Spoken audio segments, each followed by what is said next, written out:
اب سنیے، اور آقا علیہ الصلوۃ والسلام فرماتے ہیں جو شخص محبت کے ساتھ مجھ پر درود بھیجتا ہے تو اللہ تبارک و تعالیٰ، گویا اللہ کے حکم سے، میں حدیث کا مضمون عرض کر رہا ہوں، اللہ کے حکم سے وہ فرشتہ جو ہے وہ پانی میں نہر رحمت میں غوطہ لگاتا ہے، اور غوطہ لگا کر پانی سے باہر آ کر اپنے پروں کو جھاڑتا ہے۔ آپ نے کبھی یہ منظر دیکھا ہوگا کہ چھوٹی سی چڑیا جو ہے پانی میں اگر گر جائے اور باہر نکل کر اپنے پروں کو پھڑ پھڑائے تو کتنے قطرے گرتے ہوں گے، مگر ایک ایسا فرشتہ کہ جس کا ایک بازو مشرق میں دوسرا مغرب میں، جب وہ پانی سے نکل کر اپنے پروں کو پھڑ پھڑائے، پروں کو ہلائے، جھاڑے تو کتنے قطرے گریں گے، کاؤنٹ کرنا پاسبل نہیں۔ اب سنو ہونا کیا ہے، پیارے آقا فرماتے ہیں کہ اللہ تعالیٰ اس کے پروں سے ٹپکنے والے ہر قطرے سے ایک فرشتہ پیدا فرماتا ہے۔ اچھا، وہ فرشتوں نے کرنا کیا ہے؟ آقا علیہ الصلوۃ والسلام فرماتے ہیں وہ فرشتے قیامت تک اس درود پڑھنے والے کے لیے استغفار کرتے رہتے ہیں۔ یعنی درود پڑھنا اتنا سا کام ہے، ذرا مل کر پڑھیں، الصلاۃ والسلام علیک یا رسول اللہ۔ 30 سیکنڈز بھی نہیں لگتے ایک درود پڑھنے میں، مگر انعام کتنے بڑے بڑے ہیں۔ دنیا کا دستور ہے جتنا مشکل کام بندہ کرتا ہے اتنی آمدنی زیادہ ہوتی ہے۔ ایک نارمل میٹرک پاس بندہ جاب کرے اس کی سیلری تھوڑی ہوگی، گریجویٹ کرے اس کی سیلری زیادہ ہوگی، پی ایچ ڈی کر لے سیلری اور بڑھ جائے گی۔ جتنا کوالیفائڈ، جتنی محنت کر کے، جتنا آگے بڑھ کے بندہ کام کرتا ہے اس کو اتنا دنیا میں انعام ملتا ہے۔ میرے رب کی رحمت دیکھو، کام تھوڑا کرتے ہیں رب زیادہ عطا فرماتا ہے۔ گویا اس کی رحمت جو ہے اپنے بندوں پر برسنا چاہتی ہے۔ اے میرے میٹھے اسلامی بھائیوں، میں بھی نیت کروں اور آپ بھی نیت کریں، ہم کم از کم روزانہ 1200 بار درود پاک پڑھیں گے۔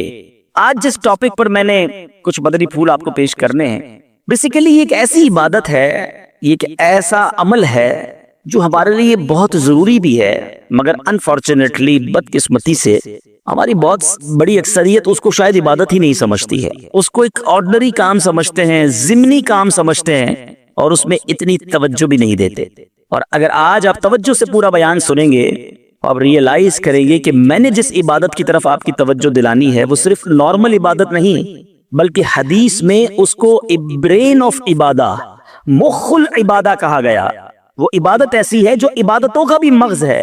اب وہ کیا ہے میں ضرور عرض کروں گا، پہلے بخاری شریف کا ایک واقعہ سنانا چاہتا ہوں، اور یا ایک تھوڑا سا مسکنسپشن بھی کلیئر کرنا چاہتا ہوں، غلط فہمی یا وسوسہ، کہ کچھ لوگ یہ کہتے ہیں جناب کہ دعوت اسلامی کے اجتماع میں جاتے ہیں تو بعض اوقات وہاں واقعات بڑے سنائے جاتے ہیں اور قرآن و حدیث کی بات کم ہوتی ہے اور واقعہ بڑا سنایا جاتا ہے۔ اب میں جو واقعہ سنانے جا رہا ہوں یہ میں نے نہیں سنانا، میرے آقا علیہ الصلوۃ والسلام نے صحابہ کرام کو سنایا تھا۔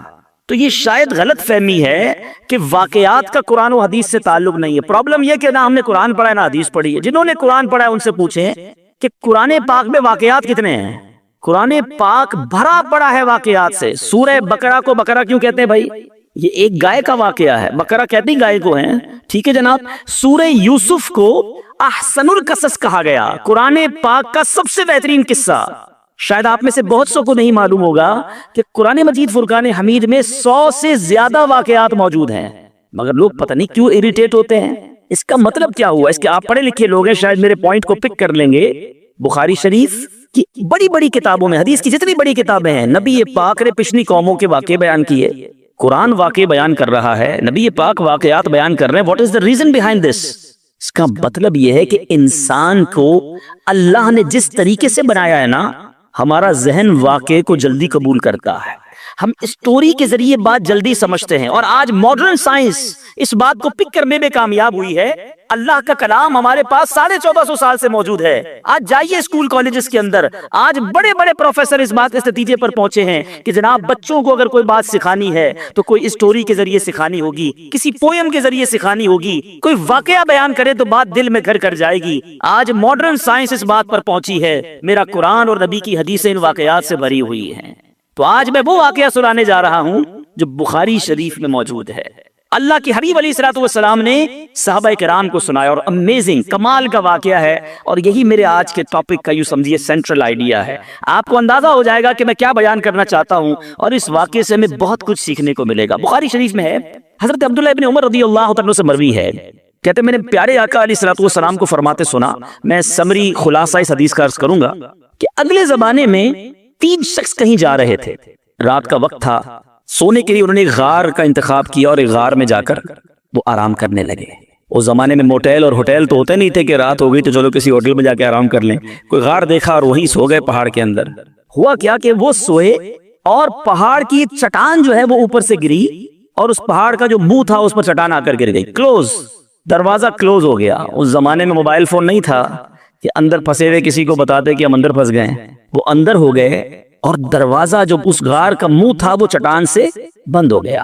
نبی پاک علیہ الصلوۃ والسلام فرماتے ہیں کہ اب ان تینوں نے کیا کیا؟ انہوں نے کہا کہ اب ایک ہی ہتھیار بچتا ہے، کسی کو بتا تو سکتے نہیں، آؤ اللہ کریم کی بارگاہ میں دعا کرتے ہیں۔ دعا مومن کا ہتھیار ہے، یہی میرا آج کا ٹاپک ہے۔ دیکھو بخاری شریف کی حدیث میں آقا فرما رہے ان تینوں نے کام کیا کیا؟ پھنس گئے تھے، کوئی چارہ نہیں تھا، اللہ کو پکارتے ہیں، تینوں نے فیصلہ کیا ایسا کرتے ہیں۔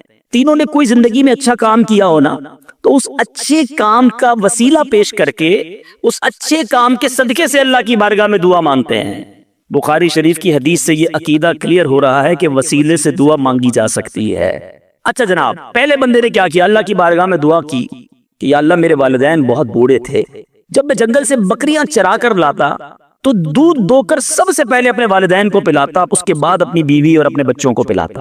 اے اللہ ایک دن ایسا ہوا کہ میں دودھ دھو کر آیا، لیٹ ہو گیا، آیا تو والدین سو گئے تھے، بچوں کو بھوک بھی لگی تھی، مگر میرے عشق نے، ادب والدین نے گوارا نہ کیا کہ ماں باپ سے پہلے بیوی بچوں کو دودھ پلاؤں۔ ساری رات انتظار کرتا رہا، اپنے والدین کے انتظار میں کھڑا رہا۔ میرے ادب نے یہ بھی نہ مجھے اجازت دی کہ والدین کو جگا دوں کہ آپ دودھ پی لیجئے، میں آ گیا ہوں۔ میں سرہانے کھڑا رہا، اے اللہ اگر میں نے یہ کام تیری رضا کے لیے کیا، ساری رات میں کھڑا رہا ماں باپ کے ادب میں، صبح ہو گئی تو میرے مولا اس مصیبت سے ہمیں چھٹکارا دے دے، اے اللہ اس غار سے ہمیں نکال دے۔ اس بندے نے دعا ختم کی، آقا فرماتے وہ پتھر تھوڑا سا سرک گیا، وہ پتھر جو کرین سے نہ ہلے، وہ چٹان آٹومیٹکلی دعا جو ہے اثر رکھتی ہے، پتھر سرک گیا، مگر اتنی جگہ نہ بنی کہ بندے باہر نکل جائیں۔ اب دوسرے کی باری آئی، اس نے اللہ کی بارگاہ میں دعا کی، مولا اے رب کریم میرے چچا کی ایک بیٹی تھی، لڑکی تھی، میری کزن تھی، اور میں اس پر بڑا عاشق تھا، بڑا محبوب رکھتا تھا اس کو، لیکن وہ میرے قریب نہیں آتی تھی، مجھے اپنے پاس نہیں بیٹھنے دیتی تھی۔ اب ایک بار وہ لڑکی کسی وجہ سے کسی مصیبت میں گرفتار ہو گئی، قحط میں گرفتار ہوئی، کھانے پینے کو پیسے نہیں تھے، وہ میرے پاس آئی اور آ کر کہا کہ مجھے مدد کر دو، تم میرے کزن ہو، مجھے بڑی ضرورت ہے۔ اب چونکہ پہلے سے مجھے وہ پسند تھی، ارادہ برا تھا، تو میں نے اس لڑکی کو کہا ٹھیک ہے جو تم مانگتی ہو میں دے دوں گا، مگر تم مجھے اپنا آپ حوالے کر دو، برا کام میرے ساتھ کرو۔ بیچاری مجبور تھی، میرے ساتھ وہ برائی کے لیے تیار ہو گئی۔ یا اللہ جب میں اس کے ساتھ قریب ہوا، وہ اللہ کی بندی مجھے کہتی ہے کہ اللہ سے ڈر اور ناجائز طور پر یہ کام نہ کر، میں تیرے لیے حلال نہیں ہوں۔ جب اس عورت نے، یہ لڑکی نے مجھے یہ بات کہی، کوئی اور دیکھنے والا نہیں تھا، میں اکیلا تھا، قابو تھا میرا اس عورت پر، مگر جب اس لڑکی نے مجھے تیرا خوف دلایا، اے اللہ فقط تیرے خوف سے میں پیچھے ہٹ گیا۔ اے میرے مالک کام اکیلے میں کیا تھا، آج پھنس گیا ہوں، اگر یہ کام میں نے تیری رضا کے لیے کیا ہے، اے رب کریم آج اس مصیبت سے نکال دے۔ وہ پہاڑ تھوڑا اور سرک گئے، وہ چٹان اور سرک گئی۔ آقا فرماتے ابھی بھی اتنی جگہ نہ بنی کہ بندے باہر نکل جائیں۔ اب تیسرے بندے کی باری تھی، ہاتھ اٹھائے، اللہ کی بارگاہ میں عرض کی کہ یا اللہ میں نے ایک بار کچھ کام کیا، چند مزدوروں کو مزدوری پہ رکھا، کام کر کر ایک مزدور ایسا تھا جو مزدوری لیے بغیر چلا گیا، بھول گیا اپنا جو حق تھا وہ لینا، بھول گیا، چلا گیا۔ اے رب کریم جب وہ بندہ چلا گیا، میں نے اس کے پیسے کاروبار میں لگا دیے، کچھ سالوں بعد وہ مزدور پھر آیا، آ کر کہتا ہے میری مزدوری باقی رہ گئی تھی بھائی، میں لینا بھول گیا تھا، وہ پیسے مجھے دے دو۔ تو میں نے اس مزدور سے کہا کہ تم اتنا بڑا ریوڑ جانوروں کا دیکھ رہے ہو، گائے بکریاں یہ سب تمہاری ہیں؟ اس نے کہا یہ ساری میری کیسے ہو سکتی ہیں؟ کہا بھائی جو تمہارے پیسے تھے میں نے کاروبار میں لگائے، کاروبار میں اللہ نے اتنی برکت ڈال دی ہے کہ یہ حصہ تمہارا ہے۔ وہ حیران ہوا، پریشان ہوا، یقین نہ آیا، مگر پھر جب میں نے کہا یہ تیرا ہی ہے، وہ مزدور سارے جانور لے گیا۔ اے میرے مالک جو میں نے ایمانداری کی، میں نے امانت میں خیانت نہ کی، اگر یہ کام میں نے تیری رضا کے لیے کیا ہے، اے اللہ اس مصیبت سے جان چھڑا دے۔ حدیث کے الفاظ ہیں وہ پہاڑ اور سرک گیا، اب اتنا راستہ بن گیا کہ وہ تینوں باہر نکل گئے۔ میٹھے میٹھے اسلامی بھائیوں، یہ میں پھر دوبارہ ریپیٹ کر رہا ہوں، I'm not talking about from myself، میں اپنی طرف سے کوئی کسی کہانی کی بک سے آپ کو واقعہ نہیں سنا رہا۔ میں نے ایک حدیث پاک کی سب سے بڑی کتاب، اصح الکتاب بعد القرآن کہا جاتا ہے، صحیح ترین کتاب قرآن کے بعد جس کو کہا جاتا ہے وہ بخاری شریف ہے۔ میں نے نبی پاک کی حدیث آپ کے سامنے رکھی ہے، 3 باتیں سیکھنی ہے اس میں سے، ٹھیک ہے؟ پہلا بندے نے کیا کام کیا؟ اللہ سے کیا عرض کی کہ والدین کا ادب کیا تھا۔ میرے مولا میں نے ماں باپ کی خدمت کی، اللہ کی بارگاہ میں یہ عمل کتنا مقبول ہوا کہ اس سے مصیبت دور کر دی گئی۔ میں ہر ٹاپک پر بہت دیر تک گفتگو کر سکتا ہوں، لیکن ظاہر ہے کہ مجھے ایک وقت کے اندر اپنا بیان کمپلیٹ کرنا ہے۔ میں بہت مختصر بات کر کے آگے بڑھ جاؤں گا۔ وہ لوگ جن کے ماں باپ حیات ہیں، خدا کی قسم یہ رب کی بہت بڑی نعمت ہے، ہمیشہ ان کی قدر کرنا۔ ماں باپ کا جو فرما بردار ہے وہ دنیا میں بھی کامیاب ہے اور آخرت میں بھی کامیاب ہے۔ ایک حدیث کا مضمون ہے، جس سے ماں باپ راضی اس سے اس کا رب راضی، جس کے ماں باپ اس سے ناراض اس سے اس کا رب ناراض۔ یاد رکھنا میرے بھائیوں، وہ میرے نوجوانوں جن کے ماں باپ حیات ہیں، ان کی قدر کرو، ان کی دعائیں لو۔ خدا کی قسم اس کو کامیابی سے کوئی نہیں روک سکتا جس کے ساتھ ماں باپ کی دعائیں ہیں، اور اس شخص کو بربادی سے کوئی نہیں روک سکتا جس کے ماں باپ اس سے ناراض ہیں۔ دنیا میں اور بہت سارے گناہ ہیں، ہر گناہ کی سزا، اس کا رزلٹ، اس کا عذاب جو ہے وہ بندے کو مرنے کے بعد پتا چلتا ہے، مگر ماں باپ کی نافرمانی وہ گناہ ہے کہ جس کا عذاب بندے کو دنیا میں دکھایا جاتا ہے۔ جو ماں باپ کا نافرمان ہوتا ہے نا، اس کی اولاد دنیا میں اس کی نافرمان ہوتی ہے۔ آج آپ بہت سارے اسلام بھائی پرچیاں بھی دیتے ہیں، دعائیں بھی کرواتے ہیں۔ میں آپ کو ایک مشورہ دیتا ہوں، ادھر ادھر دعائیں مت کراؤ۔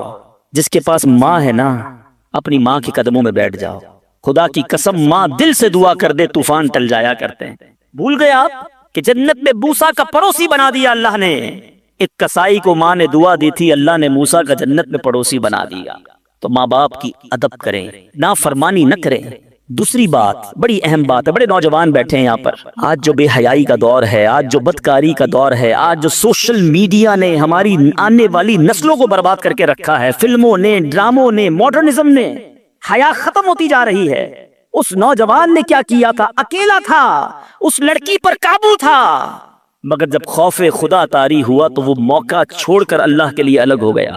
بتائیے آج ہمارا کیا حال ہے؟ نیک نمازی دکھنے والے بھی اکیلے میں جب ہوں، اللہ نہ کرے گناہ کا موقع مل جائے، کیا اب بندہ بچتا ہے؟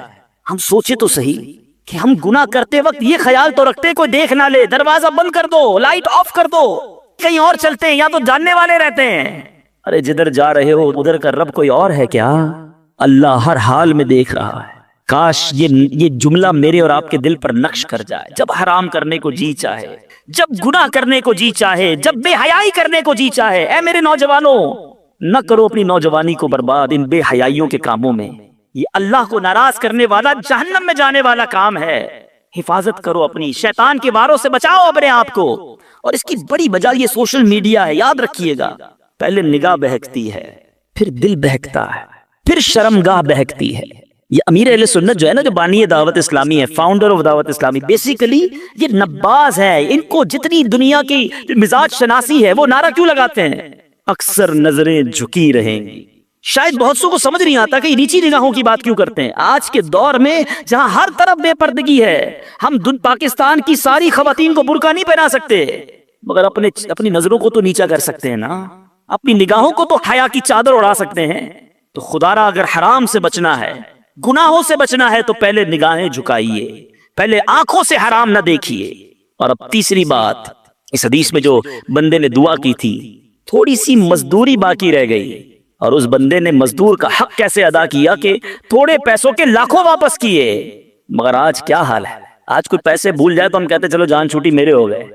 کاروبار میں، حساب کتاب میں اگلے کی مسٹیک ہے، ہمیں پتا ہے کہ یہ غلطی کر رہا ہے، اس نے پیمنٹ بھی تھی، لکھی نہیں ہے، مگر ہمیں معلوم ہوتے ہوئے ہم نہیں بتاتے۔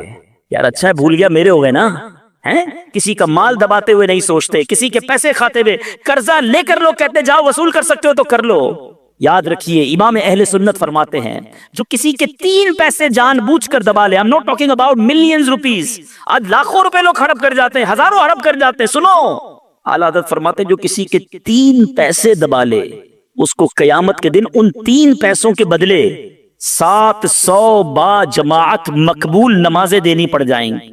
کدھر سے لائیں گے ہم 700 نمازیں با جماعت مقبول؟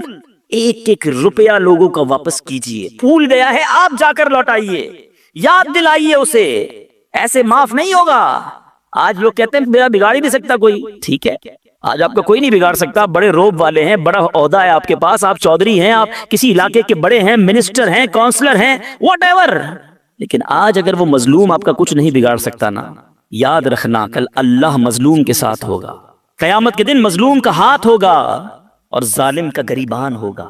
اس دن حساب دینا پڑے گا. تو خدا را اگر زندگی میں کسی پر ظلم ہو گیا ہے, اگر زندگی میں کسی کا حق دبا لیا ہے, اسے نہیں پتا, آپ جا کر لوٹائیے یا تو معاف کروائیے, ورنہ قیامت کے دن مہنگا پڑ جائے گا. بہرحال میں پھر آتا ہوں اپنے ٹاپک کی طرف, اور وہ میرا ٹاپک آج ہے دعا. تو پتا چلا کہ دعا یہ مومن کا ہتھیار ہے. مگر آج بڑا عجیب معاملہ ہے کہ دعا میں ہمارا وہ کنسنٹریشن نہیں ہوتا, دعا میں وہ توجہ ہی نہیں ہوتی. ہم شاید نماز بھی پڑھ لیں, تلاوت بھی کر لیں, جب دعا کی باری آتی ہے ہم اس کام کو بڑا آرڈنری سمجھتے ہیں. ہم سمجھتے ٹھیک ہے امام صاحب دعا کرا رہے ہیں, ہم بھی آمین کہیں, کبھی ادھر دھیان ہے, کبھی ادھر دھیان ہے, خیال کہیں اور ہے. نہیں میرے میٹھے اسلامی بھائی, ذرا دعا کی اہمیت سمجھو. دعا ہے کیا؟ دعا کس کی بارگاہ میں بات ہو رہی ہے پتہ ہے آپ کو؟ کس سے بات ہو رہی ہے؟ اللہ سے ڈائریکٹ بات ہو رہی ہے. دنیا میں کسی پرائم منسٹر, کسی صدر, کوئی بڑے بادشاہ سے بات کرنی ہو, ہمیں یہ پریویلیج نہیں ملتا, ہمیں یہ آسانی تھوڑی کہ ہم ڈائریکٹ کسی سے بات کر لیں. اپوائنٹمنٹ لینا پڑتا ہے, ٹائم بڑی مشکل سے ملتا ہے, غریب آدمی کو تو ملتا بھی نہیں, بہت بڑی سوچ بھی لگائے ہیں.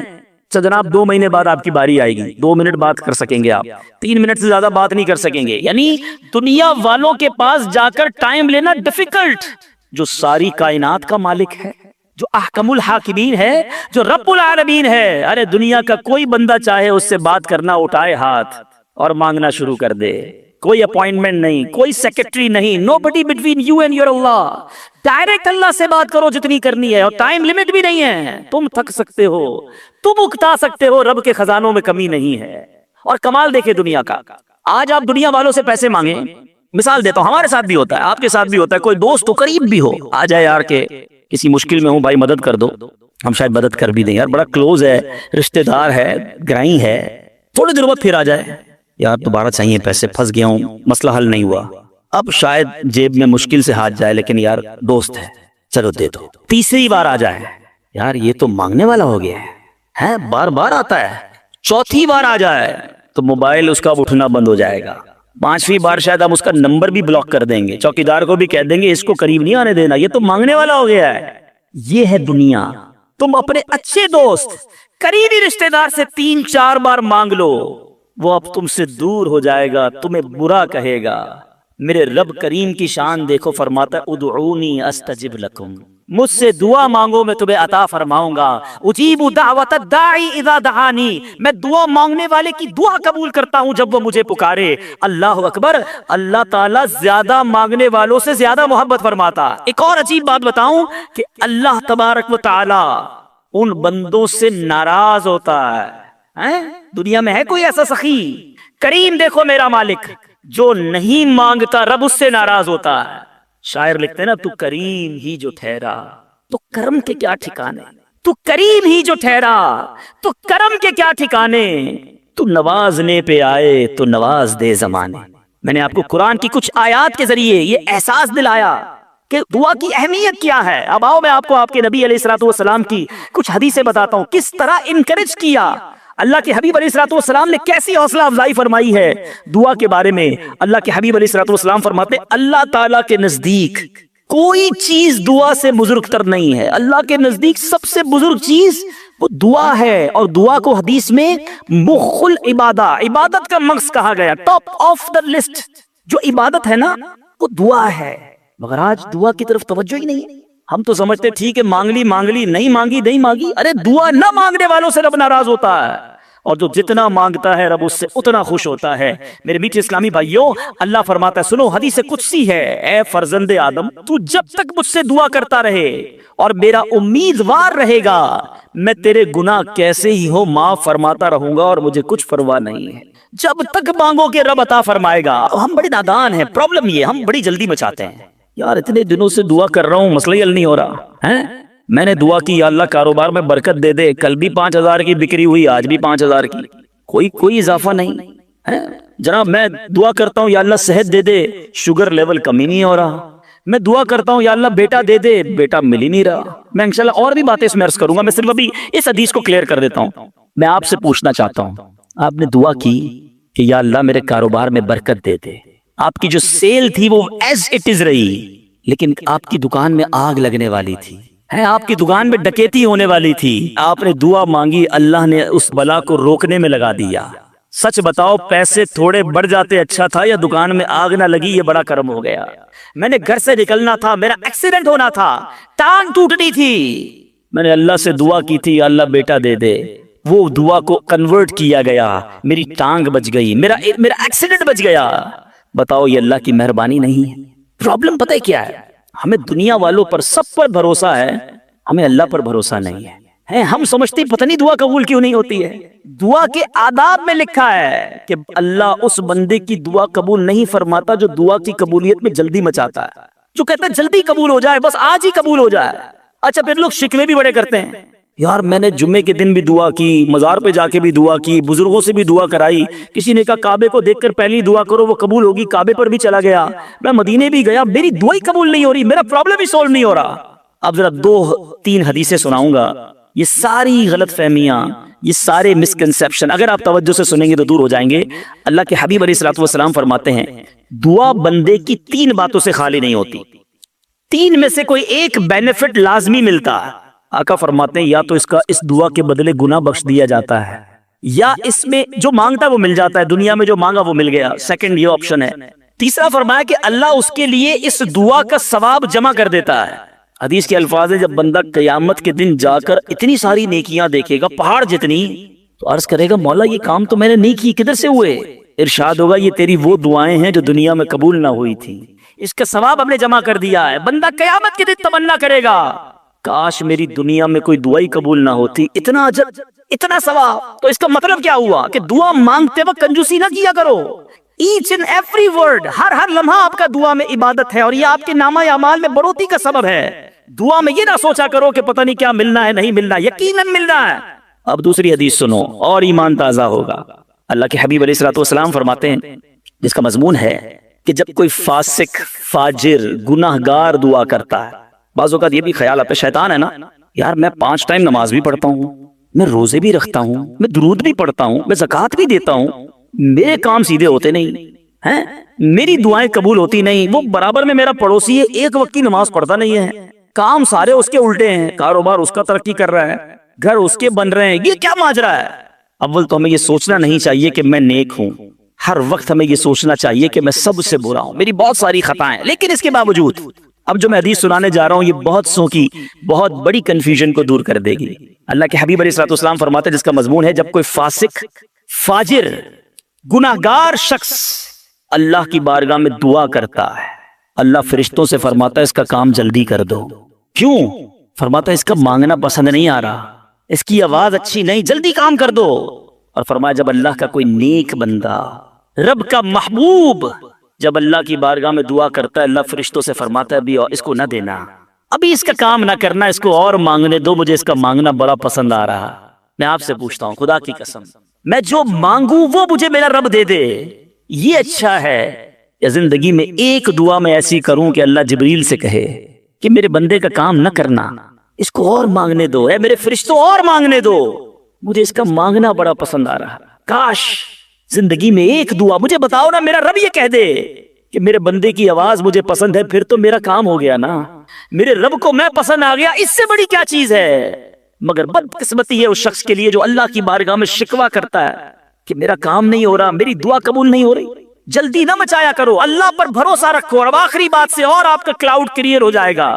وہ لوگ جو کہتے ہیں پتہ نہیں میرے مسئلے حل کیوں نہیں ہو رہے، میں اللہ کی بارگاہ میں اتنا دعا کرتا ہوں مسئلہ حل نہیں ہوتا۔ سنو، اب میں آپ کو ایک لاجیکلی مثال دیتا ہوں یا عقلی مثال دیتا ہوں۔ آپ والد ہیں، آپ میں سے بہت سارے والد ہوں گے، کئی بڑے بھائی ہوں گے، آپ نے بچے پالے ہیں یا کئی ابھی بھی بچے والے ہیں۔ میں آپ سے سوال کرتا ہوں، آپ کا چھوٹا بیٹا ہو، اسمال چائلڈ، بیمار ہو جائے، گلا خراب، فلو، شدید کھانسی، اب وہ بچہ آپ سے ضد کرے کہ ابو جان میں نے آئس کریم کھانی ہے، میں نے ٹھنڈا شربت پینا ہے، کھانسی بھی ہو رہی ہے، بتائیے آپ پلائیں گے اس کو؟ جواب دیجئے۔ سب منع کر رہے ہیں، نہیں پلائیں گے نا؟ اچھا اب وہ بچہ رونا شروع کر دے، آپ کے بالکل سامنے بیٹھے چیخے مار رہا ہے، رو رہا ہے، آپ کا ایک دوست بھی ساتھ بیٹھا ہے، وہ ابھی آیا، دیکھا بچہ رو رہا ہے آئس کریم کے لیے، باپ کہہ رہا نہیں کھلاؤں گا۔ اب دوست کیا کہے گا، یار کیسے والد ہو، بچہ رو رہا ہے کھلا دو نا آئس کریم۔ اس کو پتہ نہیں ساری بات، تو آپ اس کو کیا رپلائی دیں گے؟ آپ کہیں گے میں والد ہوں، مجھے پتا ہے بچے کو کب کیا دینا ہے، ابھی آئس کریم کھلا دوں گا تو گلا خراب ہو جائے گا، یہ اور بیمار ہو جائے گا، اس کو آئس کریم دینا اس سے محبت نہیں ہے، دشمنی ہے۔ ایسا ہی ہے، ذرا بات میرے ساتھ رہیے گا۔ اب بڑی دل پر ہاتھ رکھ کر میری بات سننا، تم والد ہو، تمہیں پتا ہے بچے کو کب کیا دینا ہے، میرے خالق کو نہیں پتا مجھے کب کیا دینا ہے۔ میں مانگ رہا ہوں یا اللہ روزی میں برکت دے، وہ نہیں دے رہا، میں مانگ رہا ہوں یا اللہ اولاد دے، وہ نہیں دے رہا، میں گر گرا رہا ہوں یا اللہ کرائے کے مکان میں ہوں اپنا مکان دے دے، وہ نہیں دے رہا، اے مولا میں فلاں ملک میں جانا چاہتا ہوں، ویزے لگانا چاہتا ہوں، نہیں مل رہے ویزا، ارے کیوں یقین نہیں رکھتے؟ جتنے ادھر بیٹھے ہو میں آپ سے پوچھتا ہوں، کون ہے جو یہ کہتا ہے میری ماں مجھ سے محبت نہیں کرتی؟ ارے ماں تو وہ ہستی ہے جو اپنے سکھ قربان کر کے ہمیں سخی کرتی ہے، ساری رات ہمارے لیے جاگنے والی ہماری ماں ہے۔ تو جو ماں تکلیف نہیں دے سکتی، وہ ماؤں سے زیادہ پیار کرنے والا کیسے ہماری دعا قبول نہیں کرے گا؟ یہ یقین رکھ لو، اگر میں مانگ رہا ہوں وہ نہیں دے رہا تو وہی میرے لیے بہتر ہے، میرا کام نہیں ہو رہا نا، وہی میرے لیے بہتر ہے۔ جو اولاد کے تمنائی ہیں، نہیں مل رہی اولاد، یقین کر لو کہ میرے لیے اولاد بہتر نہیں۔ پوچھو ان ماں باپ سے جن کے بچے مار کر انہیں گھر سے نکال دیتے ہیں، وہ کہتے ہیں کاش بچہ پیدا ہی نہ ہوتا، بیٹے نے مارا ہے مجھے، بیٹے نے گھر سے نکال دیا، ایسی اولاد نہیں دنیا میں۔ ان ماں باپ سے پوچھو، کیا پتا آپ کے مقدر میں ویسی ہی اولاد ہو۔ اور اللہ فرما رہا ہے، اللہ کریم ہے، ہمارے بارے میں اچھا فیصلہ کیا کہ ہمیں اولاد سے محروم رکھا۔ اے میرے بندو، جب تمہیں ماں باپ پر یقین ہے کہ وہ برا فیصلہ نہیں کرتے تو اپنے خالق پر یقین کر لو۔ اب اگر یہ سوچ لو گے نا تو آپ کی لائف بڑی پرسکون ہو جائے گی، اب آپ ٹینشن میں نہیں رہیں گے، دعا کریں گے، کام ہو گیا تو بھی اللہ کا شکر، نہیں ہوا تو بھی اللہ کا شکر، میرے لیے بہتر تھا نا، اللہ نے اس لیے نہیں کیا۔ یقین کر لو اپنے مالک پر۔ ایک بار میں افریقہ میں تھا، تنزانیہ میں، ایک بہت بڑے بزنس مین تھے، انہوں نے کہا میرا بہت بڑا ان کا کاروبار تھا، 7,000 گھر انہوں نے بنائے تھے، پورا سٹی بنایا، بڑی محبت کرتے ہیں دعوت اسلامی سے، مجھے کہا تنزانیہ آئے اب ہمارے ساتھ چلیں اور ہمارے اس پورے شہر کے اندر دعا کر دیں۔ میں نے کہا چلیں چلتے ہیں، میں ان کے ساتھ بیٹھ گیا ان کی گاڑی میں۔ سنیے گا ذرا، میں اس بزنس مین سے ایک بات سیکھا ہوں اور میں بھولتا نہیں ہوں بات، تقریباً جب بھی میں نے یہ بیان کیا مجھے واقعہ خود ہی یاد آ جاتا ہے۔ ہم گئے اس کے ساتھ، one of the biggest business man of that country, بڑا کام تھا ان کا، ہم گئے تو اتفاق تھا جو پل تھا اس شہر کو اور ان کے شہر کو ملانے والا، وہاں کوئی ورک ہو رہا تھا، کام ہو رہا تھا، گاڑی رک گئی ہماری۔ وہ بڑا آدمی تھا، اس نے کئی لوگوں کو فون کیا، بھائی ہماری گاڑی کو نکلنے دیکھا، نہیں صاحب گاڑی نہیں نکل سکتی، پل پر کام ہو رہا ہے، ٹریفک کلوز، بہت کوشش کی اس نے، نہیں ہوا، ہم واپس آ گئے۔ جب ہم واپس آئے تو مجھے لگا کہ یار اس کو بیچارے کو دل چھوٹا ہو جاتا ہے نا انسان کا، بڑی محبت سے لے کر گیا اور لے ہی نہیں جا سکا، تو میں کہا آپ گھبرائیں نہیں، اس میں کوئی خیر ہوگی، اللہ خیر کرے گا، میں ان کو تسلی دے رہا ہوں۔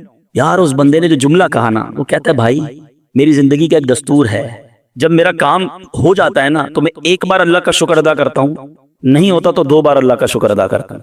میں شاکڈ ہو گیا، میں نے کہا آپ نے کیا کہا، دوبارہ کہیے۔ وہ بزنس مین ہے، مولوی، کوئی عالم دین نہیں تھے، لیکن مجھے سکھا گیا وہ بندہ۔ میں نے کہا دوبارہ کہیے۔ وہ کہتا ہے جب میرا کام ہو جاتا ہے نا میں 1 بار اللہ کا شکر ادا کرتا ہوں، جب نہیں ہوتا تو میں 2 بار اللہ کا شکر ادا کرتا ہوں۔ میں نے کہا یہ کیوں؟ کہتے نہیں کس نے کیا، کام نہیں ہوا تو کس کی مرضی سے ہوا، ہم دونوں کا جانا وہ ٹھیک ہی نہیں تھا، جب ہی روڈ بند ہو گیا، اللہ نے جو کیا میرے مالک نے بہتر کیا۔ میں نے کہا یار آپ کمال کی شخصیت ہو، میں اتنا خوش ہوا اس بندے سے۔ یہ فارمولہ یاد کر لو، لائف پرسکون ہو جائے گی۔ جو مانگو مل جائے یا اللہ تیری مہربانی، جو نہ ملا یا اللہ پھر بھی تیری مہربانی، تو میرے ماں سے زیادہ مجھے چاہنے والا ہے، بہتر تھا جبھی تو نہیں دیا۔ تو بہرحال میرے میٹھے اسلامی بھائیوں، دعا میں کنجوسی نہیں، دل و جان سے مانگو، ٹھیک ہے؟ اچھا اب دعا کے کچھ آداب بھی سن لیں۔ دعا قبول نہ ہونے کا ایک سبب حرام روزی بھی ہے، حدیث کے الفاظ ہیں حرام خور کی دعا قبول نہیں ہوتی۔ بندہ حرام بھی کھا رہا ہے، سود کا کام بھی کر رہا ہے، ملاوٹ بھی کر رہا ہے، جھوٹ بول کر روزی بھی کما رہا ہے، کہتا ہے دعا کیوں قبول نہیں ہوتی؟ ایک بار حضرت موسیٰ علیہ نبینا علیہ السلام نے ایک شخص کو دیکھا، بڑا رو رہا تھا، بڑا گر گڑا رہا تھا، یا اللہ میری دعا قبول کر لے، یا اللہ میری دعا قبول کر لے۔ حضرت موسیٰ نے دیکھا، اللہ سے عرض کی مولا تیرا بندہ کتنا رو رہا ہے، گر گڑا رہا ہے، میرے مالک اس کی دعا قبول کر لے۔ ارشاد ہوا اے موسیٰ یہ اتنا روئے کہ روتے روتے مر جائے، اتنے ہاتھ اٹھائے کہ اس کے ہاتھ آسمان کو چھو لیں۔ اے موسیٰ میں نے اس کی دعا قبول نہیں کرنی۔ عرض کی مولا کیا وجہ ہے؟ ارشاد ہوا اے موسیٰ یہ کھاتا حرام ہے، اس جو لباس پہنا یہ حرام ہے۔ سوچئے اللہ کے نبی سفارش کر رہے ہیں اللہ اس کی دعا قبول کر لے، مگر حرام کھانے والے کی دعا قبول نہیں ہوتی۔ اپنی روزی پاکیزہ کرو، آپ میں سارے چاہتے ہیں نا مستجاب الدعوات بن جائیں. مستجاب الدعوات کے معنی کیا ہے؟ جس کی ساری دعائیں قبول ہوں. سب چاہتے ہو نا؟ حضرت سعد بن ابی وقاص نے پیارے آقا سے سوال کیا, کیا بیوٹیفل کوسچن کر لیا, ہمارے کام سیدھا ہو گیا. آقا سے عرض کی یا رسول اللہ میں مستجاب الدعوات بننا چاہتا ہوں. I want to be a مستجاب الدعوات. نبی پاک نے کوئی لمبا چوڑا, آپ کو تو پورا سلیبس دیا جاتا ہے نا, پی ایچ ڈی کرنا ہے تو اتنی کتابیں پڑھو, ایم بی بی ایس کرنا ہے تو اتنی کتابیں پڑھو, لیکن مستجاب الدعوات تو کمال ہو گیا نا. اس سے بڑی ڈگری ہے کوئی؟ جو دعا مانگو وہ مل جائے. کوئی بڑا سلیبس نہیں دیا نبی پاک نے, اتنے سال روزے رکھو, اتنی تلاوت کرو, اتنے سجدے کرو, اتنے طواف کرو. سنو, ایک لائن میں میرے آقا نے جواب دے دیا. فرمایا اے سعد اپنے لقمے پاکیزہ کر لو تو مستجاب الدعوات ہو جاؤ گے. That's it. غذا پاکیزہ ہو, آپ کی دعائیں قبول ہونا شروع ہو جائیں گی. ایک اور بڑی اہم بات جو مسٹیک کر جاتے ہیں وہ کیا ہے کہ ہم دعا کے اندر فوکس نہیں کرتے. یاد رکھیں اللہ غافل دل کی دعا نہیں سنتا, یاد رکھیے گا. مثال کے طور پہ ہم دعا کرتے وقت آمین, ابھی ادھر دیکھ رہے ہیں آمین آمین آمین, بات اللہ سے کر رہے ہو اور دھیان کہیں اور ہے. اس کو میں آپ کی ایگزامپل دیتا ہوں. آپ میں سے کئی ٹیچرز بیٹھے ہوں گے, پروفیسر بیٹھے ہوں گے, سیٹھ بیٹھے ہوں گے, والد بیٹھے ہوں گے. آپ کا اسٹوڈنٹ آپ کے سامنے بیٹھا ہے, آپ کا بیٹا آپ کے سامنے بیٹھا ہے, آپ کا ماتحت آپ کے سامنے بیٹھا. آپ اس کو بڑا کوئی بات سمجھا رہے ہیں, بیٹا دیکھو یوں کرنا یوں کرنا ہے. وہ کبھی ادھر دیکھے کبھی ادھر دیکھے, کبھی موبائل نکال لے. کیسا لگے گا آپ کو؟ کمال ہے یار, میں تم سے بات کر رہا ہوں اور تمہارا دھیان کہیں اور ہے. توجہ سے سنو. آپ کو برا لگتا ہے آپ کا بچہ آپ کی بات نہ سنے. تم رب کی بارگاہ میں ہاتھ اٹھا کر دھیان کہیں اور ہے, کدھر سے دعا قبول ہوگی؟ یہ بے ادبی ہے. بارگاہ الہی میں حاضر ہیں تو بس فوکس, پتا چلے میں کس کے دربار میں ہوں. آنکھیں جھکی ہوں, ادب سے بندہ بیٹھے وضو کر کے, اس کا خیال مالک کے دربار کی طرف ہو کہ غلام ایک مجرم بادشاہ کے دربار میں ہاتھ اٹھائے, بھکاری بن کر حاضر ہوا ہے. پھر دیکھیں کیسے عطا ملتی ہے. ایک اور مسٹیک, دعا قبول نہ ہونے کا ایک سبب, اور وہ ہے یقین. ایک بڑا پرابلم یہ ہے, بندہ کہتا ہے یار چلو مانگ لیتے ہیں, باقی ہوتی نہیں اپنی دعا قبول. روایتوں کا مضمون ہے جو بندہ یہ کہے نا کہ دعا پتہ نہیں قبول ہوگی یا نہیں, اس کی قبول ہی نہیں ہونی ہے, وہ نہ مانگے. یقین چاہیے, وہ بلیف چاہیے. وہ یقین ساتھ ہو تو پھر دعا عرش تک جاتی ہے. ایک واقعہ مجھے یاد آیا. ایک بار ایک گاؤں میں بارش نہیں ہو رہی تھی, بڑا زبردست قحط. گاؤں والوں نے طے کیا چلو مل کر ذرا دعا کرتے ہیں, نماز استسقاء وغیرہ پڑھتے ہیں. گاؤں کے سارے لوگ جمع ہوئے, ہزاروں کا مجمع.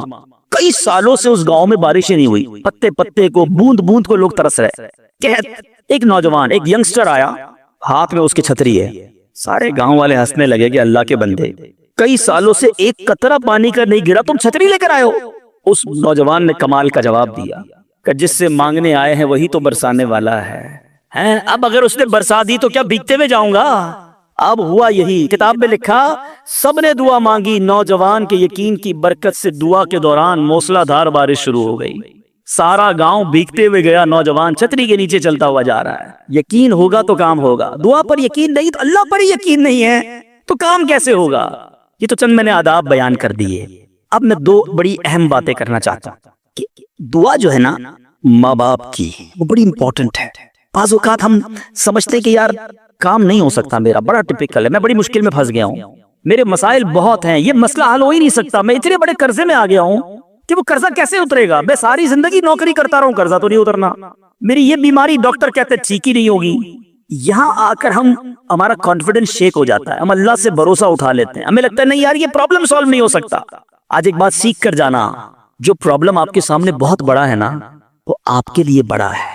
ان اللہ علی کل شیء قدیر, میرا مالک جب چاہے جیسے چاہے حکم فرمائے اور مسئلہ حل ہو سکتا ہے. اب میں آپ کو اس کو لاجیکلی سمجھاتا ہوں. ایک آپ نے دیکھا ہوگا آپ کے گھر میں چونٹیاں چلتی ہیں, بازو کا چونٹیاں ہوتی ہیں نا, اب چونٹی جا رہی ہے, آپ اس کے سامنے سیب رکھ دیں, اب چونٹی کی طرف رہ کر سوچیں, چونٹی دیکھے گی اتنی بڑی چیز سیب, چونٹی کے لیے وہ سیب پہاڑ ہے, چونٹی ہٹا سکتی ہے اس کو؟ نہیں. وہ کیا کرے گی؟ کھڑی رہے گی یا تو راستہ بدل دے گی, یار اتنی بڑی چیز سامنے آ گئی میں تو کچھ نہیں کر سکتی. وہی سیب آپ واپس اٹھا کے جیب میں رکھ لیں, چونٹی کا راستہ کلیئر. بات سمجھ رہے میری؟ سیب چونٹی کے لیے کیا تھا؟ پہاڑ. آپ کے لیے کیا ہے؟ سیب. آپ نے اٹھایا واپس جیب میں رکھ لیا, چونٹی کے سامنے سے پہاڑ ہٹ گیا.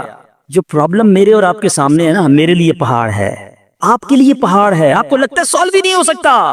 ان اللہ علی کل شیء قدیر. وہ جب چاہے جیسے چاہے منٹوں میں، منٹ بھی زیادہ ہے، سیکنڈوں میں پرابلم سالو کرتا ہے۔ دل سے دعا مانگو۔ اب میں آپ کو ایک واقعہ سنا، ایک ڈاکٹر کا بڑا ہی زبردست واقعہ میں نے کتاب میں پڑھا۔ ڈاکٹر احمد اس شخص کا نام تھا، ایک کنٹری میں وہ بڑا زبردست ڈاکٹر تھا اور one of the biggest doctor of that country. حکومت نے پلان کیا کہ اس ڈاکٹر کو کنٹری کا سب سے بڑا ایوارڈ دینا ہے، سب سے بڑا انعام۔ ایک سیمینار مقرر کیا گیا، اس کو ایز اے اسپیشل گیسٹ مہمان خصوصی بلایا گیا، کہا دنیا بھر سے لوگ بلائیں گے، پاکستان کے یا اس ملک کے بڑے لوگ آئیں گے، آپ کو گفٹ دیا جائے گا، آپ کو ایوارڈ دیا جائے گا۔ ڈاکٹر صاحب بڑے خوش کہ میرے اعزاز میں اتنی بڑی تقریب۔ مثال دیتا ہوں، ان کی منڈے کو تقریب تھی، سنڈے کو انہوں نے فلائٹ بک کر لی کیپٹل جانے کے لیے، دارالحکومت میں جانے کے لیے۔ سنڈے کو جب فلائٹ ٹیک آف ہوتی ہے، بڑے خوش ہیں ڈاکٹر صاحب کے لائف ٹائم ایک ایسا ایوارڈ مجھے ملنے والا ہے جو پوری زندگی میں نہیں ملا مجھے۔ فلائٹ ٹیک آف ہوئی اور جہاز جو ہے وہ جیسے ہی ٹیک آف ہوا تھوڑی دیر بعد موسم خراب ہو گیا، جہاز میں بڑے ہچکولے آنے لگے، بڑی گھبراہٹ ان کو ہو گئی، ایسا لگا کہ جہاز کہیں حادثے کا شکار نہ ہو جائے۔ کیپٹن نے اعلان کیا کہ جہاز میں کوئی فنی خرابی ہے، موسم بھی بڑا خراب ہے، ہمیں کسی چھوٹے سے ایئرپورٹ پر جہاز اتارنا پڑے گا۔ اس جہاز کو ایک چھوٹے ایئرپورٹ پر خیریت سے لینڈ کروایا گیا۔ سب لوگوں نے سکون کا سانس لیا۔ ڈاکٹر صاحب پریشان تھے کہ مجھے آج کسی صورت بھی کیپٹل دارالحکومت پہنچنا ہے، کل ایوارڈ میرے لیے ہے، ساری دنیا آنی ہے اور میں نہیں پہنچ سکا۔ ڈاکٹر صاحب ویٹ کرتے رہے کہ اب کب اڑے گا۔ ایئرپورٹ کے عملے نے کہا کہ حضور آج جہاز نہیں اڑ سکتا، یہ جہاز میں ایسی خرابی ہے، ہمارا ایئرپورٹ بھی بہت چھوٹا ہے، ہمارے یہاں کوئی ٹیکنیکل اسٹاف نہیں ہے، یہ کل ہو سکے گا۔ ڈاکٹر صاحب کہے میں مر جاؤں گا، بہت بڑا پرابلم ہو جائے گا، مجھے کل بہت بڑا ایوارڈ ملنا ہے، مجھے کیپٹل پہنچنا ضروری ہے۔ دیکھیں اگر آپ نے واقعی وہاں پہنچنا ہے نا تو اس کا آسان حل یہ ہے، آپ گاڑی کرائے پہ لیں، جہاں جانا ہے وہ 6-7 گھنٹے کی ڈرائیو ہے، آپ رات تک پہنچ جائیں گے، آپ جہاز کا انتظار نہ کریں۔ ڈاکٹر صاحب کو مشورہ سمجھ آیا، رینٹ کار لی، گاڑی ڈرائیو کرنا شروع کی۔ سارے راستے میں بارش، بجلی چمک رہی ہے، اکیلا ڈرائیور گاڑی چلا رہا ہے ڈاکٹر صاحب۔ اچانک اس کو سمجھ ہی نہیں آئی، راستہ پہلی بار تھا، وہ کسی ان نون راستے پر چڑھ گیا، موٹر وے سے اتر کر کسی چھوٹے راستے پہ چلا گیا۔ چلتے چلتے چلتے بارش زبردست، بھوک زیادہ لگی، ڈاکٹر کو احساس ہو گیا کہ میں غلط راستے پر آ گیا۔ اب بارش بھی اتنی، بھوک سے برا حال، دیکھا ایک چھوٹا سا گھر، اس میں بلب جل رہا تھا۔ اس ڈاکٹر نے گاڑی وہاں پارک کی، دروازہ نوک کیا، ایک بوڑھی خاتون باہر نکلی، کہا بیٹا کون ہو؟ کہا ماں جی راستہ بھول گیا ہوں، بارش بہت ہے۔ کہا بیٹا اندر آ جاؤ۔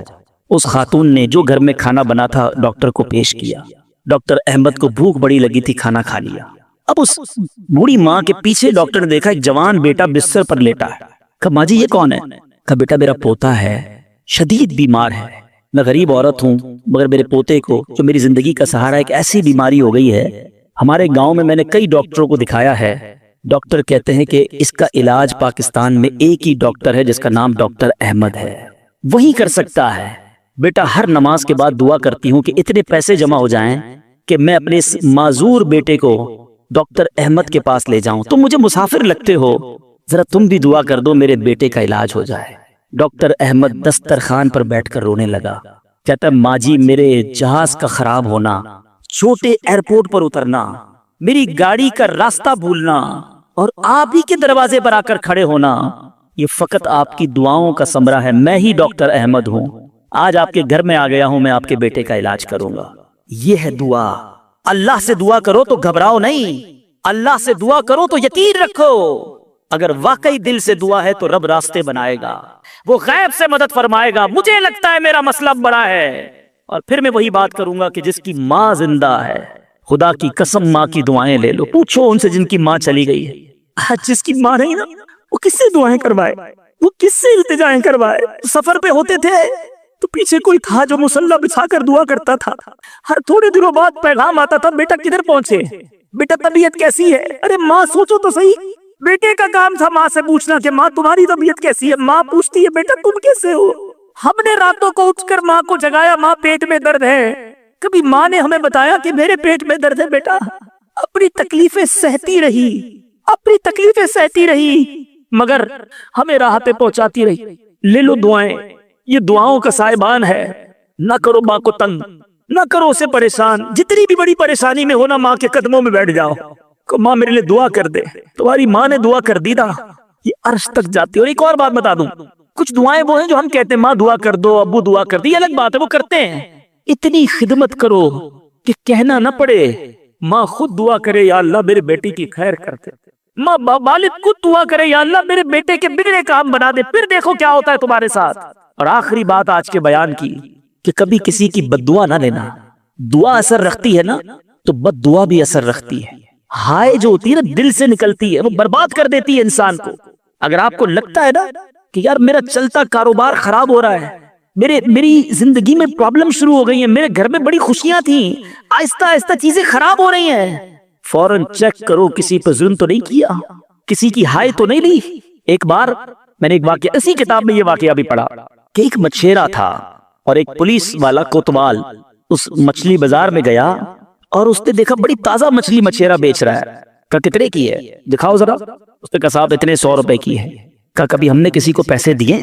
مچھلی چھینی اور چلا گیا. وہ غریب مچھیرا بڑی چیخیں ماری کہ بھائی میری روزی ہے, میں نے آج بچوں کے لیے کھانا لے کر جانا ہے, مگر اس پولیس والے نے نہیں سننا تھا. وہ اس مچھلی کو لے کر چلا گیا. مچھلی اتنی فریش تھی کہ وہ پھڑک رہی تھی. اسی پھڑکنے کے دوران اس مچھلی نے اس پولیس والے کے انگوٹھے پہ کاٹ لیا. نارمل سا تھا معاملہ تھا. گھر آیا, بیوی کو کہا مچھلی پکاؤ, فریش فش لایا ہوں. مگر تھوڑی دیر بعد انگوٹھے میں درد شروع ہو گیا. اور آپ جانتے ہیں انفیکشن کس کو کہتے ہیں, چیزوں کا خراب ہونا کس کو کہتے ہیں. اس کے انگوٹھے میں شدید پین شروع ہو گیا, بہت درد. کھانا بعد میں کھاؤں گا, پہلے دوست ڈاکٹر ہے اس کے پاس جاتا ہوں. اس کے پاس گیا, کہا ڈاکٹر صاحب دیکھیں یہ انگوٹھے میں کیا ہو گیا ہے, بہت لال ہو گیا, بہت درد ہو رہا ہے. کہا اس میں زہر پھیل گیا ہے, ابھی ڈیسائیڈ کرو ورنہ یہ انگوٹھا نہیں کاٹو گے تو ہاتھ کاٹنا پڑے گا. کہا اچھا, ہاں. انگوٹھا کٹوایا, گھر آیا, بڑا افسردہ کہ انگوٹھا ہی کٹ گیا. ابھی دسترخوان پر بیٹھا تو ہتھیلی میں درد شروع ہو گیا, ہتھیلی لال ہونا شروع ہو گئی, بڑی بڑی تکلیف. پھر گیا ڈاکٹر کے پاس کہ ڈاکٹر صاحب آپ نے کہا تھا انگوٹھا کٹوا دو ہتھیلی بچ جائے گی, ہتھیلی بھی لال ہو گئی. کہ بیٹا اس میں بھی انفیکشن ہو گیا ہے, فوری فیصلہ کرو, میری عقل کام نہیں کر رہی ورنہ ایسا نہ ہو تمہارا پورا بازو کاٹنا پڑے. مرتا کیا نہ کرتا, ہتھیلی کٹوائی. پھر گھر آیا, پٹی بندی ہوئی ہاتھ پہ, آنکھوں میں آنسو ہیں, تڑپ کے لیٹا. لیکن رات چین سے نیند نہ آئی, اب ہاتھ میں درد ہونا شروع ہو گیا, پورا ہاتھ لال ہو گیا, پریشان. ڈاکٹر کے پاس جانے والا تھا, اس کا ایک دوست بڑا سمجھدار تھا, وہ دیکھ رہا تھا کہ شام انگوٹھا کٹوایا, پھر ہتھیلی کٹوائی, اب ہاتھ کے لیے تڑپ رہا ہے.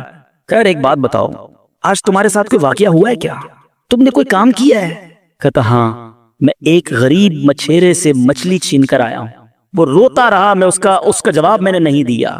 وہ دوست بڑا سمجھدار تھا, کہ جلدی کرو اس مچھیرے سے معافی مانگو ورنہ ایک ایک کر کے پورا جسم کٹ جائے گا. راتوں رات دونوں دوست بھاگے, اس مچھیرے کا گھر ڈھونڈا, آدھی رات کو اس کے گھر پہنچے اور اس پولیس والے نے ہاتھ جوڑ کر کہا کہ دیکھو میرا ہاتھ کٹ گیا ہے, مجھے اللہ کے واسطے معاف کر دو. اور مزے کی بات یہ ہے غریب کا دل بہت بڑا ہوتا ہے, ظلم بھی ہوا تھا پھر بھی اس نے کہا جا میں نے تجھے معاف کیا. اس دوست بڑا سمجھدار تھا, اس نے مچھیرے کو پکڑ لیا. کہ ایک بات تو بتاؤ, جب یہ تم سے مچھلی چھین کر گیا تم نے کچھ کہا تھا کیا؟ کہتا ہاں میں نے اللہ کی بارگاہ میں دعا کی تھی کہ یا اللہ میں کمزور ہوں, یہ بندہ مجھ پر ظلم کر کے میرے بچوں کی روزی لے گیا ہے, میں اس کا کچھ نہیں بگاڑ سکا. اے اللہ میرا بدلہ تو نے لینا ہے, اے اللہ میرا بدلہ تیرے ذمہ ہے, اب تو اپنی قدرت سے میرا بدلہ لیجیو. اے میرے میٹھے اسلامی بھائی, یاد رکھنا, ہائے نہ لینا کسی کی, تکبر نہ کرنا کہ میں بڑا کرو فر والا ہوں, میں انجینئر, میں ڈاکٹر, میں پروفیسر, میں سیٹھ. آج آپ کچھ بھی ہیں, یہ اللہ نے آپ کو دیا ہے. ایک ہائے لگ گئی نا, اللہ کے کسی بندے کو تکلیف پہنچا دی اور اس نے ہاتھ اٹھا دیے. یہ دعا بڑی کمال کی چیز ہے, طوفان ٹال بھی دیتی ہے اور برباد بھی کر دیتی ہے. بربادی سے بچنا ہے, لوگوں کی دعائیں لیجیے. زندگی میں ایسے کام کرنا میٹھے اسلامی بھائیوں کہ میری غیر موجودگی میں بھی لوگ دعا دے کہ کیا بندہ ہے, کیا ملتا ہے, کیا اخلاق ہے. ایسا نہ کرنا کہ کسی سے مل کر جاؤ تو جانے کے بعد لوگ کہیں اتنا غرور, اتنا تکبر, مجھے ذلیل کر کے گیا. آج ملازم کو ہم ذلیل کر دیتے ہیں, آج بیوی بچوں کے سامنے گالیاں نکالتے ہیں, آج لوگ ہم سے ڈرتے ہیں. یاد رکھو یہ عزت نہیں ہے. آج آپ کا اگر میں جو پروفیسر بیٹھے ان سے کہنا چاہتا ہوں, آپ ٹیچر ہیں اور آپ کے اسٹوڈنٹ آپ کا ادب کرتے ہیں, یہ ادب ہے یا ڈر ہے چیک کیجئے. آپ کے سامنے جو ادب کرے اور پیچھے گالیاں دے وہ ادب نہیں, وہ عزت نہیں. عزت یہ ہے کہ میں سامنے نہ بھی ہوں تو لوگ کہیں کہ کمال کا آدمی ہے. اللہ اس کی خیر فرمائے. کاش میں ایسی زندگی گزارنے میں کامیاب ہو جاؤں, آپ گزارنے میں کامیاب ہو جائیں کہ جب دنیا سے جائیں نا تو لوگ ہاتھ اٹھا کر دعا کریں, مغفرت کی دعا کریں, ہمارے اچھے کام انہیں یاد آئے. لوگوں کے دلوں میں نفرتیں نہ ڈالو. آج کسی پر ظلم کر کے روب جما کر اس کو دھوس میں لے کر ہم اپنا کام تو نکال لیتے ہیں, مگر یاد رکھنا وہ بھی بندہ رب کا ہے, اللہ کا بندہ ہے, نبی پاک کا امتی ہے, اس کا بھی کنیکشن ہے. اور اگر تڑپ کر اس نے دعا کر دی نا تو ہماری بربادی کوئی نہیں روک سکے گا. اگر میرا کوئی بھائی ایسا بیٹھا ہے نا جو دیکھ رہا ہے کہ یار کاروبار ڈاؤن ہو رہا ہے، فیملی ڈسٹرب ہو رہی ہے، صحت گڑبڑ ہو رہی ہے، کچھ چیزیں بکھرتی محسوس ہو رہی ہیں، فوراً الرٹ ہو جائیں، چیک کریں ملازمین سے ظلم تو نہیں ہو رہا، پڑوسیوں کو تکلیف تو نہیں ہو رہی، بیوی بچے تو پریشان نہیں، ماں باپ بہن بھائی رشتہ دار خالہ ماموں چاچا بہت پریشان ہیں لوگوں سے، ہم سمجھتے ہیں ہم سب ٹھیک ہے، نہیں صحت ٹھیک نہیں ہے، دل توڑے ہوئے ہیں، ذلیل کیا ہوا ہے ہم نے، دنیا کو بانٹتے ہیں، اپنوں کو پریشان کیا ہوا ہے۔ جو شریعت سکھاتی ہے کہ سب سے زیادہ حق ہے ہمارے ماں باپ کا ہم پر، پھر ہمارے گھر والوں کا، پھر ہمارے رشتہ داروں کا، ساری دنیا خوش ہے اور رشتہ دار پریشان ہے ہم سے۔ تو اے میرے میٹھے اسلامی بھائیوں، آج کے اس مختصر بیان میں نے 2-3 ایسپیکٹ آپ کے سامنے رکھے ہیں۔ امپورٹنس آف دعا، کتنی ضروری ہے دعا، کتنی برکت والی چیز ہے دعا۔ گھبراؤ نہیں، مانگو اللہ سے، ڈرو نہیں، کنجوسی نہیں کرو، ادب سے مانگو، فوکس کے ساتھ مانگو، یقین کے ساتھ مانگو، جتنا مانگنا ہے مانگو۔ اور دوسری بات، حرام سے بچنا ہے تاکہ دعائیں قبول ہوں، اور نہ ملے تو شکوہ نہیں، ہر حال میں اللہ کا شکر ادا کرنا ہے۔ اور آخری بات، ہائے نہیں لینی، تکلیف نہیں پہنچانی۔ اللہ تعالیٰ مجھے اور آپ کو مسلمانوں کا خیر خواہ بنا دے، مسلمانوں کے دلوں میں خوشی داخل کرنے والا بنا ہے، اور یہی دعوت اسلامی کا میسج ہے۔ ہم میلاد منانے جمع ہوئے ہیں، نبی پاک کے گویا میلاد کا مہینہ آ گیا، کیا کیا میرے آقا نے ساری زندگی؟ محبتیں، پیار، نرمی، شفقت، جانوروں کے ساتھ اچھا سلوک۔ اللہ کے حبیب جانوروں پر ظلم کرنے سے منع کرتے، آج ہم انسانوں پر ظلم کر رہے ہیں، اب لوگوں کی لڑائیاں کر رہے ہیں، جھگڑے کر رہے ہیں۔ ایک غلطی معاف کرنے کے لیے بندہ تیار نہیں ہوتا، کہتا نہیں جناب اینٹ کا جواب پتھر سے دوں گا، اس سے مجھے کیسے گالی نکالی، جانتا نہیں میں کون ہوں۔ بھول گئے؟ سلام اس پر کہ جس نے گالیاں سن کر دعائیں دی، سلام اس پر کہ جس نے خون کے پیاسوں کو کبائیں دی۔ میرے آقا وہ ہے جو گالیاں سن کر دعائیں دیتے، اور ہم کہتے ہیں نبی کا امتی ہوں، غلام ہوں۔ کیسے غلام ہو؟ لڑائی جھگڑے کے لیے ہر وقت تیار رہتے ہو، نہیں چھوڑوں گا، بدلہ لوں گا، خاندانی دشمنیاں چل رہی ہیں، کئی نسلوں سے دشمنیاں چل رہی ہیں۔ اللہ کے بندو کیا ہو گیا ہے؟ ہم اس نبی کے امتی ہیں کہ جنہوں نے قاتلانہ حملہ کیا، اللہ کے حبیب نے انہیں بھی معاف فرما دیا، ہم معاف کرنے کے لیے تیار نہیں ہیں۔ ایک آخری روایت سن لو، کاش دل میں اتر جائے میری بات۔ اللہ کے حبیب علیہ الصلوۃ والسلام فرماتے ہیں، جس کا مضمون ہے جو معاف نہیں کرتا اسے معاف نہیں کیا جائے گا، اور جو رحم نہیں کرتا اس پر بھی رحم نہیں کیا جائے گا۔ مرضی آپ کی نہ کریں معاف، کریں دشمنیاں، قیامت کے دن تیار رہنا، پھر ہمیں بھی معاف نہیں کیا جائے گا۔ بندوں کو معاف کرو، درگزر کرو اور اللہ سے دعا کرو، یا اللہ میں بندہ ہوں، میں نے تیری رضا کے لیے بندے معاف کر دیے، تو خالق ہے، تو مجھے معاف فرما۔ شب قدر کی دعا یاد ہے؟ اللہم انک عفو کریم تحب العفو فاعف عنی۔ مانا تو سمجھو کیا پیاری دعا ہے، اللہ تو کریم ہے، تو معاف کرنے والا ہے، معافی کو پسند کرتا ہے، مجھے بھی معاف کر دے۔ اللہ کو عرض کر رہے ہیں، اللہ تو معافی کو پسند کرتا ہے، خود معافی دینے کے لیے تیار نہیں ہے، نہ ملازم کو، نہ بیوی کو، نہ ساس کو، نہ بہو کو، لڑائی جھگڑے لگے ہوئے سب کے۔ آج ایک نیت کر لو، اے مسلمانوں، آقا کے غلاموں، آج تک مجھے کسی نے بھی ستایا، دل دکھایا، میں نے اس کو معاف کیا، کہہ دو میں نے معاف کیا، دشمنیاں ختم۔ آگے بڑھ کر خود معافی مانگ لو۔ آپ کو لگے گا یار غلطی تو اس نے کی تھی، میں کیوں معافی مانگوں، وہ معافی مانگے، یہی تو پرابلم ہے۔ دو دوست، دو رشتہ دار، دو بھائی 5-5 10-10 سال سے ایک دوسرے سے بات نہیں کر رہے، کس وجہ سے؟ وہ معافی مانگے۔ ایک سوری نے دو دوستوں کو گل پہ بٹھایا ہوا ہے، میاں بیوی الگ بیٹھے ہوئے، رشتہ دار دور ہے، کیوں؟ وہ پہلے معافی مانگ لے، بس میں معافی مانگ لوں گا، میں معاف کر دوں گا۔ ارے آپ آگے بڑھ کے معافی مانگ لو نا۔ ہماری میمنی میں ایک جملہ کہا جاتا ہے، جو نمیوں وہ اللہ کے گمیوں، جو جھک جاتا ہے وہ اللہ کو پسند آ جاتا ہے۔ آپ آگے بڑھ جاؤ، آپ فون کر دو آج، اے میرے بھائی کئی سال ہو گئے آپ ناراض ہیں، جو بھی مجھ سے غلطی ہوئی اللہ کی رضا کے لیے معاف کر دو، میں آپ کے گھر مٹھائی کا ڈبہ لے کر آنا چاہتا ہوں۔ ارے جاؤ یار، دوستی کر لو۔ یہ رشتہ دار، یہ پیار کرنے والے دنیا میں ویسے ہی تھوڑے ہوتے ہیں، تھوڑوں سے ہی ہم نے دشمنیاں لگائی ہوئی ہیں۔ تھوڑی لائف ہے، پیار سے گزارو، محبت سے گزارو، ختم کر دو دشمنیاں، پھر دیکھو انشاءاللہ کیسے محبتیں بڑھتی ہیں۔